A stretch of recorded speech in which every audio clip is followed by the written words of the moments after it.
Driven to Win presents Chapter 14th, The Hound of the Baskervilles, where the final shadows begin to lift. One of Sherlock Holmes's defects, if indeed one may call it a defect, was that he was exceedingly loath to communicate his full plans to any other person until the instant of their fulfillment. Partly it came no doubt from his own masterful nature, which loved to dominate and surprise those who were around him. Partly also from his professional caution, which urged him never to take any chances. The result, however, was very trying for those who were acting as his agents and assistants. I had often suffered under it, but never more so than during that long drive in the darkness. The great ordeal was in front of us. At last we were about to make our final effort, and yet Holmes had said nothing, and I could only surmise what his course of action would be. My nerves thrilled with anticipation when at last the cold wind upon our faces and the dark void spaces on either side of the narrow road told me that we were back upon the moor once again. Every stride of the horse and every turn of the wheels was taking us nearer to our supreme adventure. Our conversation was hampered by the presence of the driver of the hired wagonette, so that we were forced to talk of trivial matters when our nerves were tense with emotion and anticipation. It was a relief to me, after that unnatural restraint when we at last passed Franklin's house and knew that we were drawing near to the hall and to the scene of action. We did not drive up to the door, but got down near the gate of the avenue. The wagonette was paid off and ordered to return to Coombe Tracy forthwith, while we started to walk to Merripit House. "Are you armed, Lestrade?" The little detective smiled. "As long as I have my trousers, I have a hip pocket, and as long as I have my hip pocket, I have something in it." "Good. My friend and I are also ready for emergencies." "You're mighty close about this affair, Mr. Holmes. What's the game now?" "Waiting game."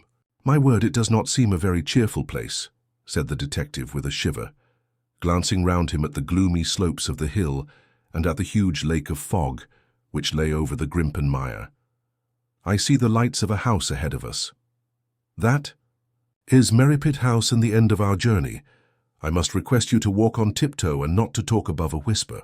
We moved cautiously along the track as if we were bound for the house, but Holmes halted us when we were about 200 yards from it. "This will do," said he. "These rocks upon the right make an admirable screen." "We are to wait here?" "Yes.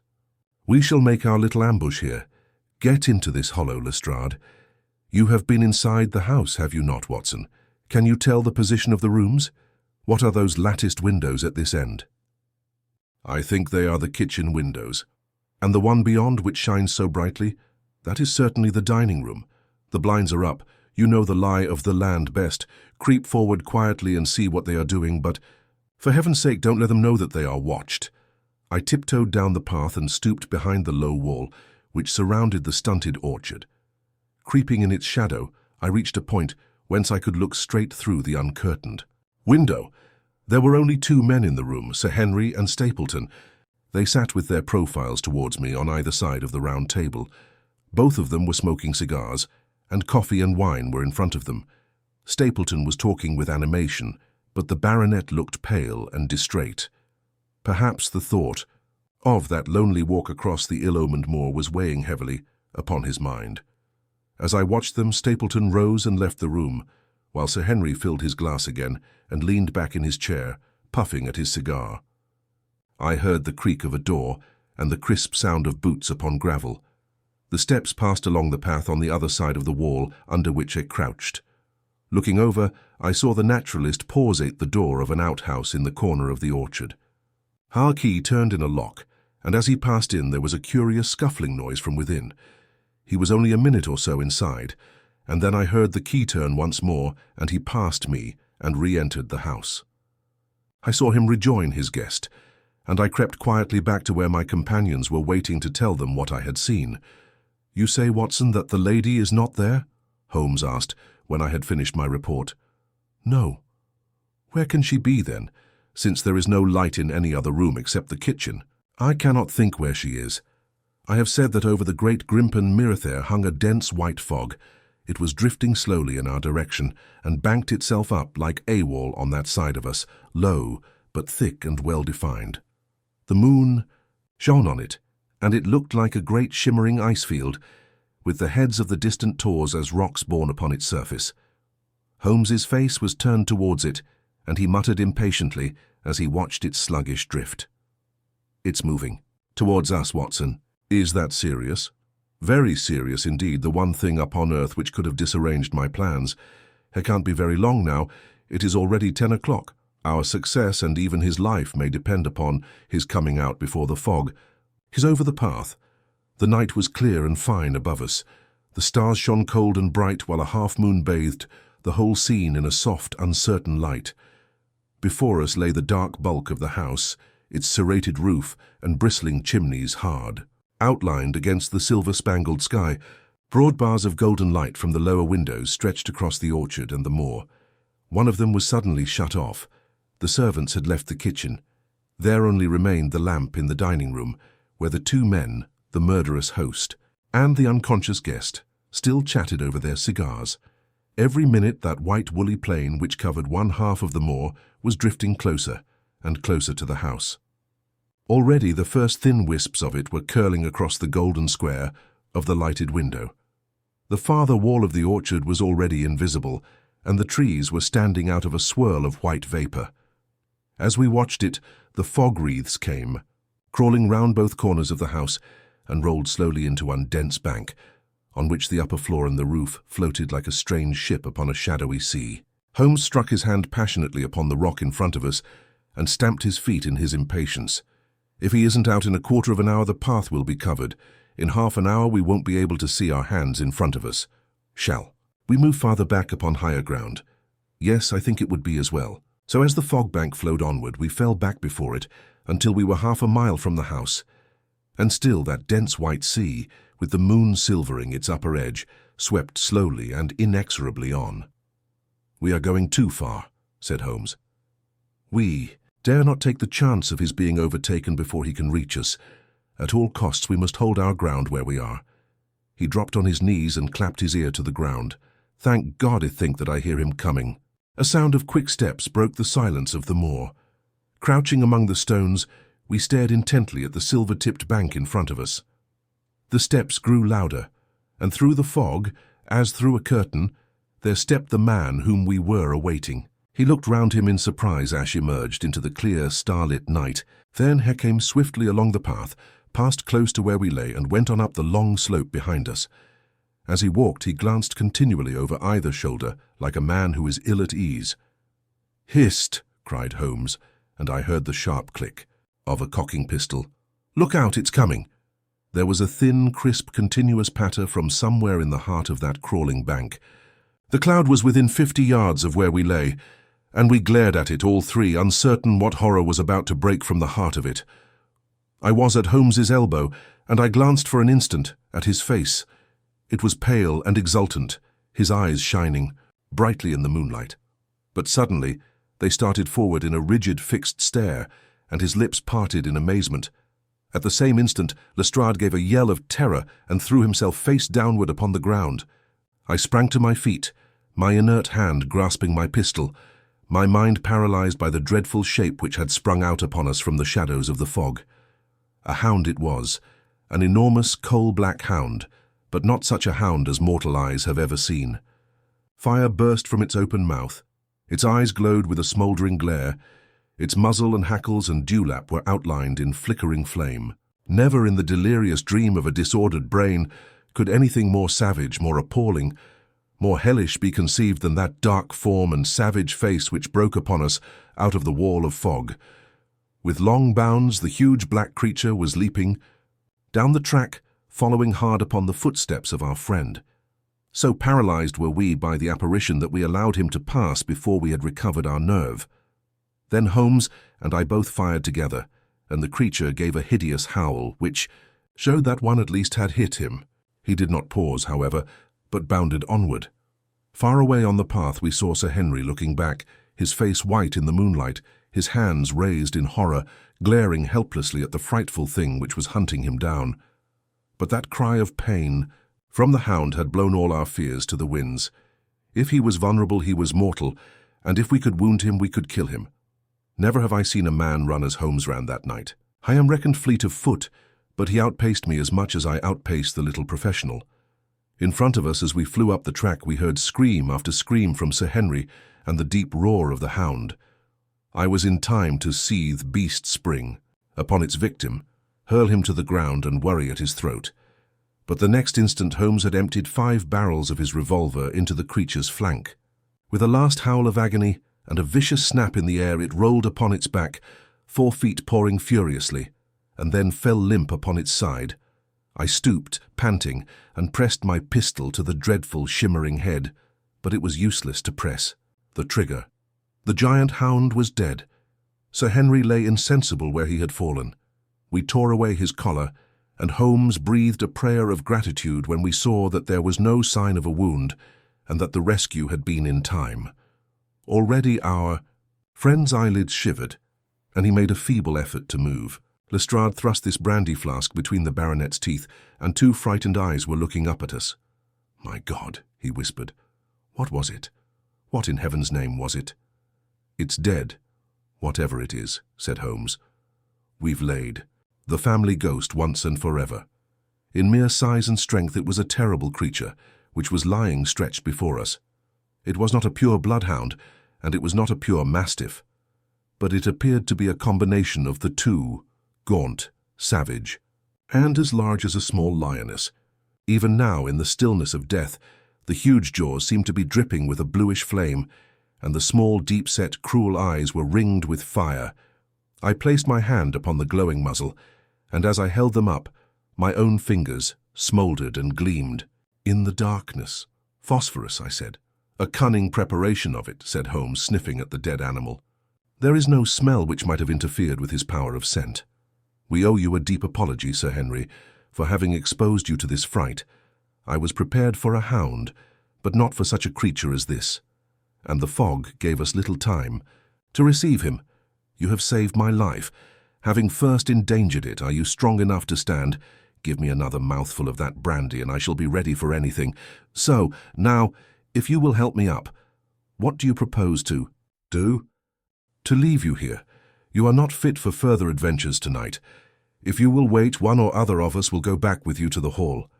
He tried to stagger to his feet, but he was still ghastly pale and trembling in every limb. We helped him to a rock where he sat shivering with his face buried in his hands. "We must leave you now," said Holmes. "The rest of our work must be done, and every moment is of importance. We have our case, and now we only want our man. It's 1,000 to 1 against our finding him at the house," he continued as we retraced our steps swiftly down the path. "Those shots must have told him that the game was up. We were some distance off, and this fog may have deadened them. He followed the hound to call him off, of that you may be certain. No, he's gone by this time, but we'll search the house and make sure." The front door was open, so we rushed in and hurried from room to room to the amazement of a doddering old manservant who met us in the passage. There was no light save in the dining room, but Holmes caught up the lamp and left no corner of the house unexplored. No sign could we see of the man whom we were chasing. On the upper floor, however, one of the bedroom doors was locked. "There's someone in here," cried Lestrade. "I can hear a movement. Open this door." A faint moaning and rustling came from within. Holmes struck the door just over the lock with the flat of his foot, and it flew open. Pistol in hand, we all 3 rushed into the room, but there was no sign within it of that desperate and defiant villain whom we expected to see. Instead, we were faced by an object so strange and so unexpected that we stood for a moment staring at it in amazement. The room had been fashioned into a small museum, and the walls were lined by a number of glass-topped cases full of that collection of butterflies and moths, the formation of which had been the relaxation of this complex and dangerous man. In the center of this room there was an upright beam, which had been placed at some period as a support for the old worm-eaten bulk of timber which spanned the roof. To this post a figure wasted, so swathed and muffled in the sheets which had been used to secure it that one could not for the moment tell whether it was that of a man or a woman. One towel passed round the throat and was secured at the back of the pillar. Another covered the lower part of the face, and over it 2 dark eyes, eyes full of grief and shame and a dreadful questioning, stared back at us. In a minute we had torn off the gag, unswathed the bonds and misses. Stapleton sank upon the floor in front of us, As her beautiful head fell upon her chest, I saw the clear red wheal of a whiplash across her neck. "The brute!" cried Holmes. "Here, Lestrade, your brandy bottle. Put her in the chair. She has fainted. From ill usage and exhaustion." She opened her eyes again. "Is he safe?" she asked. "Has he escaped?" "He cannot escape us, madam." No, I did not mean my husband. Sir Henry, is he safe?" "Yes." "And the hound?" "It is." "Dead?" She gave a long sigh of satisfaction. Thank God, oh, this villain, see how he has treated me." She shot her arms out from her sleeves, and we saw with horror that they were all mottled with bruises. "But this is nothing, nothing. It is my mind and soul that he's tortured and defiled. I could endure it all, illicage, solitude, a life of deception, everything, as long as I could still cling to the hope that I had his love. But now I know that in this also I have been his dupe and his tool." She broke into passionate sobbing as she spoke. "You bear him no good will, madam," said Holmes. "Tell us then where we shall find him. If you have ever aided him in evil, help us now and so atone. There is but one place where he can have fled." She answered, "There is an old tin minnie on an island in the heart of the mire. It was there that he kept his hound, and there also he had made preparations so that he might have a refuge. That is where he would fly." The fog bank lay like white wool against the window. Holmes held the lamp towards it. "See," said he, "no one could find his way into the Grimpen mire tonight." She laughed and clapped her hands. Her eyes and teeth gleamed with fierce merriment. "He may find his way in, but never out," she cried. "How can he see the guiding wands tonight? We planted them together, he and I, to mark the pathway through the mire. Oh, if I could only have plucked them out today. Then indeed you would have had him at your mercy." It was evident to us that all pursuit was in vain until the fog had lifted. Meanwhile we left Lestrade in possession of the house, while Holmes and I went back with the baronet to Baskerville Hall.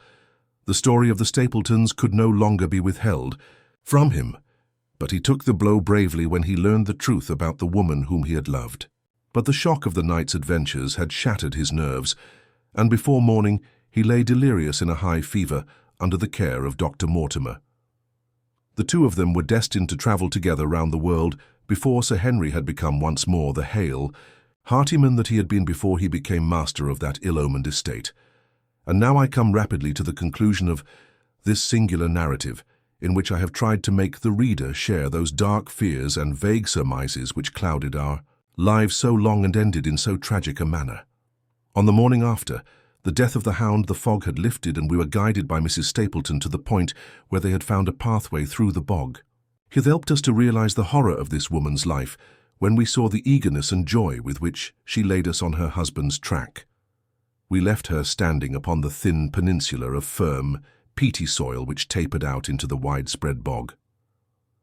From the end of it, a small wand planted here and there showed where the path zigzagged from tuft to tuft of rushes among those green-scummed pits and foul quagmires which barred the way to the stranger. Rank reeds and lush, slimy water plants sent an odor of decay and a heavy miasmatic vapor onto our faces, while a false step plunged us more than once thigh-deep into the dark, quivering mire, which shook for yards in soft undulations around our feet. Its tenacious grip plucked at our heels as we walked, and when we sank into it, it was as if some malignant hand was tugging us down into those obscene depths.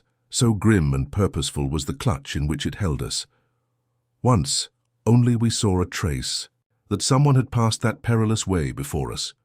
From amid a tuft of cotton grass which bore it up out of the slime, some dark thing was projecting. Holmes sank to his waist as he stepped from the path to seize it, and had we not been there to drag him out, he could never have set his foot upon firm land again. He held an old black boot in the air. "Myers, Toronto," was printed on the leather. Inside, "It is worth a mud bath," said he. "It is our friend Sir Henry's missing boot, thrown there by Stapleton in his flight." Exactly. He retained it in his hand after using it to set the hound upon the track. He fled when he knew the game was up, still clutching it, and he hurled it away at this point of his flight. Weck know at least that he came so far in safety. But more than that we were never destined to know, though there was much which we might surmise. There was no chance of finding footsteps in the mire, for the rising mud oozed swiftly in upon them. But as we at last reached firmer ground beyond the morass, we all looked eagerly for them. But no slightest sign of them ever met our eyes. If the earth told a true story, then Stapleton never reached that island of refuge towards which he struggled through the fog upon that last night. Somewhere in the heart of the great Grimpen mire, down in the foul slime of the huge morass which had sucked him in, this cold and cruel-hearted man is forever buried. Many traces we found of him in the bog Gertisland, where he had hid his savage ally. A huge driving wheel and a shaft half filled with rubbish showed the position of an abandoned mine. Beside it were the crumbling remains of the cottages of the miners, driven away no doubt by the foul reek of the surrounding swamp. In one of these, constable and chain with a quantity of gnawed bones showed where the animal had been confined.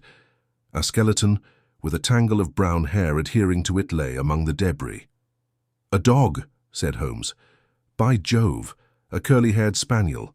Poor Mortimer will never see his pet again. Well, I do not know that this place contains any secret which we have not already fathomed. He could hide his hound, but he could not hush its voice, and hence came those cries which even in daylight were not pleasant to hear. On an emergency he could keep the hound in the outhouse at Merripit, but it was always a risk, and it was only on the supreme day, which he regarded as the end of all his efforts, that he dared do it. This passed in the tin is no doubt the luminous mixture with which the creature was daubed. It was suggested, of course, by the story of the family hellhound, and by the desire to frighten old Sir Charles to death.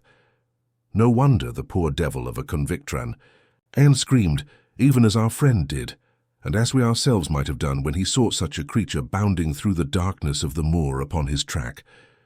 It was a cunning device, for, apart from the chance of driving your victim to his death, what peasant would venture to inquire too closely into such a creature, should he get sight of it as many have done upon the moor? I said it in London, Watson, and I say it again now, that never yet have we helped to hunt down a more dangerous man than he who is lying yonder. He swept his long arm towards the huge mottled expanse of green-splotched bog, which stretched away until it merged into the russet slopes of the moor. Don't miss the next chapter. Subscribe to Driven to Win and stay on the trail with Sherlock Holmes.